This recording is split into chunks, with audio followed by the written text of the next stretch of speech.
നല്ല ഔട്ട്പുട്ട് തന്നെ കൊടുത്തിട്ടുണ്ടെന്ന് ഞങ്ങൾക്ക് കോൺഫിഡൻസ് ഉണ്ട്. ഇന്നാണ് സത്യം പറഞ്ഞാൽ ഓക്കെ പടം കൊള്ളാം എന്ന് ഞങ്ങൾക്ക് തന്നെ ഫീൽ ചെയ്യാൻ തുടങ്ങിയ. സോ ഇനി ബാക്കി ഓഡിയൻസ് തീരുമാനിക്കട്ടെ. ഇന്നലെ ഒരു ഷോ ഉണ്ടായിരുന്നു, പക്ഷെ അത് ഞങ്ങൾ കാസ്റ്റ് ആൻഡ് ക്രൂ മാത്രമായിട്ടാണ് കണ്ടത്. അപ്പോൾ നമുക്ക് എപ്പോഴും ടെൻഷൻ ഉള്ളതുകൊണ്ട് ഓരോ കുറവുകളും അങ്ങനെ ഭയങ്കര ക്രിട്ടിക്കലായിട്ടാണ് ഇന്നലെ സത്യം പറഞ്ഞാൽ കണ്ടത്.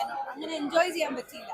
അപ്പൊ ഇന്ന് ഓഡിയൻസിന്റെ റെസ്പോൺസ് ആയിരുന്നു, അവരുടെ എനർജി ആയിരുന്നു ഞങ്ങളുടെ ഒരു സ്പിരിറ്റിന് ഇത് വന്നത്. അപ്പോൾ ഇന്ന് ഞാൻ ഭയങ്കര ഹാപ്പിയാണ്. ഈ പടത്തെ പറ്റി കോളേജസിലും ഇന്റർവ്യൂസിലും ഒരുപാട് കാര്യങ്ങൾ പൊക്കി പറഞ്ഞാലും അറ്റ് ദ എൻഡ് ഇതൊക്കെ ഓഡിയൻസിന്റെ കയ്യിലാണ്. പക്ഷെ നോർമൽ ഓഡിയൻസിലൂടെ കണ്ടപ്പോൾ ഭയങ്കര സമാധാനം, സന്തോഷം, ചിരിയോടുകൂടി സിനിമ തിയേറ്ററിൽ നിന്ന് ഇറങ്ങി വരാൻ പറ്റുന്ന ഒരു പടമായി സാഹസം മാറുമെന്ന് വിശ്വസിക്കുന്നു. മൂവി എങ്ങനെയുണ്ടായിരുന്നു? കൊള്ളാം, നല്ല ഫിലിമാണ്. ഏറ്റവും കൂടുതൽ ഇഷ്ടപ്പെട്ട ക്യാരക്ടർ ഏതാ? അതെ, നല്ല പാട്ടൊക്കെ ഉണ്ട്. കൊള്ളാം. ഓക്കെ, എങ്ങനെയുണ്ടായിരുന്നു മൂവി? നല്ല സിനിമയാണ്. നല്ല പാട്ട്, പുതിയ പിള്ളേർക്കൊക്കെ എൻജോയ് ചെയ്യാൻ പറ്റിയ സിനിമയാണ്. അടിപൊളിയായിട്ടുണ്ട്. പിന്നെ സൂപ്പർ പടം.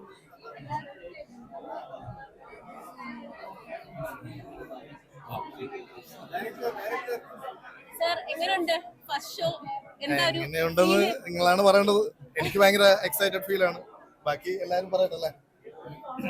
ഞങ്ങൾ വളരെ ഹാപ്പിയാണ്. ഇഷ്ടംപോലെ എനിക്കൊന്നൊരു ഗ്യാപ്പ് വരുന്നോണ്ട് എല്ലാ സിനിമയും കംബാക്ക് ചെയ്യാൻ അതുകൊണ്ട് ഞാൻ ഇവിടെ തന്നെ ഉണ്ട്. കംബാക്ക് ഒന്നും അല്ല ഇത്. കംബാക്ക് ഒന്നും പറയാൻ പറ്റില്ല, കാരണം ഒരു കൊല്ലം മുമ്പ് ഒരു സിനിമ ചെയ്തല്ലോ. അങ്ങനെ എങ്ങനെയാണ് ഇപ്പൊ പ്രേക്ഷകരുടെ തിയേറ്ററിലാണെങ്കിലും പ്രേക്ഷകർ വളരെ ആഘോഷമാക്കിയായിരുന്നു. എങ്ങനെയുണ്ടത് കേട്ട്? എപ്പോഴും ഞങ്ങൾ ആർട്ടിസ്റ്റ് എല്ലാവരും കൂടി ഇരുന്ന് ഈ മൂവി കണ്ടായിരുന്നു. പക്ഷെ എങ്കിലും ഓഡിയൻസിന്റെ കൂടി ഇരുന്ന് കാണുമ്പോഴേ നമുക്ക് ചിലതൊക്കെ നമ്മൾ ചെയ്യുന്നതാകുമ്പോൾ നമ്മളത് എങ്ങനെ അത് സ്ക്രീനിൽ വരുമ്പോൾ എല്ലാവരുടെയും കൂടി ഇരുന്ന് കാണുമ്പോൾ അത് അവരുടെ റിയാക്ഷൻസ് ഒന്നും നമുക്ക് നേരത്തെ പ്രെഡിക്റ്റ് ചെയ്യാൻ പറ്റുന്നില്ല. പക്ഷേ സ്ക്രീനിൽ വന്നപ്പം കോമഡി ഉള്ളിടത്തൊക്കെ ചിരിക്കുകയും ഇമോഷൻസ് എല്ലാം വർക്ക്ഔട്ട് ചെയ്യുകയൊക്കെ ചെയ്യുമ്പോൾ ഒത്തിരി സന്തോഷമുണ്ട്. ചേച്ചി ഇതിനു മുമ്പ് ഇത്രയും കോമഡി അല്ലെങ്കിൽ ഇത്രയും ഫണ്ണായിട്ടൊരു മൂവി ചെയ്തു? ഞാൻ ഇതിനകത്ത് കോമഡി അല്ല ചെയ്തിരിക്കുന്നത്. അല്ല, അതിൽ വർക്ക് ചെയ്തിട്ടുണ്ട്. അങ്ങനെ ഒരു movie, fun movie, complete fun എന്റർടൈനിങ്ങിൽ വർക്ക് ചെയ്തിട്ടുണ്ട്. മൂവീസ് എനിക്ക് തോന്നുന്നില്ല. ഫൺ ഫിലിം എല്ലാം ഒരു ഡിഫറെന്റ് ജോണറുകളാണ്. എങ്ങനെയുണ്ടായിരുന്നു? ഒരു ഡിഫറെന്റ് വേഷം. രാജീവ് നമ്പ്യാർ എല്ലാവർക്കും ഇഷ്ടമായി എന്ന് വിശ്വസിക്കുന്നു. റംസാൻ കളിക്ക് ഞങ്ങൾ എല്ലാവരും എല്ലാവരും അടിപൊളിയായി. റംസാനും ഗൗരിയും ശബരീഷും ബാബു ചേട്ടനും എല്ലാവരും അടിപൊളി പടം. കാരണം ഇത് ഓണാഘോഷം തുടങ്ങി ഈ പടത്തോടുകൂടി. കാരണം അത്രയ്ക്കും ത്രില്ലിംഗ് ആയിട്ടുള്ള പടം. മുൻകാലങ്ങളിൽ നമ്മൾ പ്രിയദർശൻ ടച്ചില്ലേ, അതിന്റെ ഒരു തുടർച്ചയായിട്ട് ഈ കാലഘട്ടത്തിൽ ഒരു പ്രിയദർശൻ എന്ന് പറയാം അദ്ദേഹത്തിന്. കാരണം അത്രയ്ക്കും പെർഫെക്റ്റ് ആയിട്ടുള്ള പടം, ത്രില്ലിംഗ് പടം. ഇതിലെ എല്ലാ ആക്ടേഴ്സും അടിപൊളിയായിട്ടുണ്ട്. ബാബുവിനെയായിട്ട് പഴയ തലമുറയായിട്ട് പുതിയ തലമുറയൊക്കെ അടിപൊളി. ഇത് ഓണാഘോഷങ്ങൾക്ക് മലയാളത്തിൽ ഒരു തുടക്കം കുറിക്കുന്ന ഒരു സിനിമയായിരിക്കും ഈ സാഹസം എന്ന് പറയുന്നത്. കിട്ടുന്ന ക്യാരക്ടേഴ്സും അങ്ങനെയാണ്. എന്റെ പ്രായത്തിനെക്കാട്ടിലും കൂടുതലാണ്. പക്ഷെ ഇതിനകത്ത് ഈ ഒരു മൂവിയിലാണ് എന്റെ ഏജ് പ്ലേ ചെയ്യാൻ എനിക്ക് പറ്റിയത്. ഒരുപാട് സന്തോഷം. സ്ക്രീനിൽ കണ്ടിട്ട് കുഴപ്പമൊന്നുമില്ലായിരുന്നല്ലോ.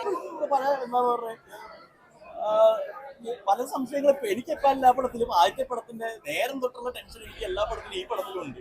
ഇനി എത്ര പടം കഴിഞ്ഞാൽ മാറുന്നതെന്ന് എനിക്ക് അറിഞ്ഞൂടാ. ഇത് മമ്മൂക്കയെ എടുത്ത് വെച്ചാൽ മമ്മൂക്ക ഇത് തന്നെ പറയും. എല്ലാ അഭിനേതാക്കൾക്കും ആ ഒരു കൺഫ്യൂഷൻ ഉണ്ടാവും, ഒരു ചെറിയ ജഡ്ജ്മെന്റ് ഉണ്ടാവും. ഓക്കെ, പക്ഷെ കൺഫ്യൂഷൻ ആയിരിക്കും കൂടുതൽ. അത് പ്രേക്ഷകരാണ് നമുക്കത് മാറ്റി തരേണ്ടത്. ഈ ഷോയിൽ ഭയങ്കര ഹാപ്പിയാണ്. ഇനി മാറി. ഇനി ധൈര്യമായിട്ട് ഊണ് കഴിക്കാം. ചേട്ടാ എങ്ങനെയുണ്ടായിരുന്നു? എല്ലാവരുടെയും കൂടെ ഇരുന്ന് കണ്ട ഒരു ഭയങ്കര സന്തോഷം. നിങ്ങൾ കണ്ടോ? അടിപൊളി ചിരിയൊക്കെ എല്ലാവരും പറയുന്നത്, എല്ലാവർക്കും ഇഷ്ടപ്പെട്ടു എന്ന് പറയുന്നു.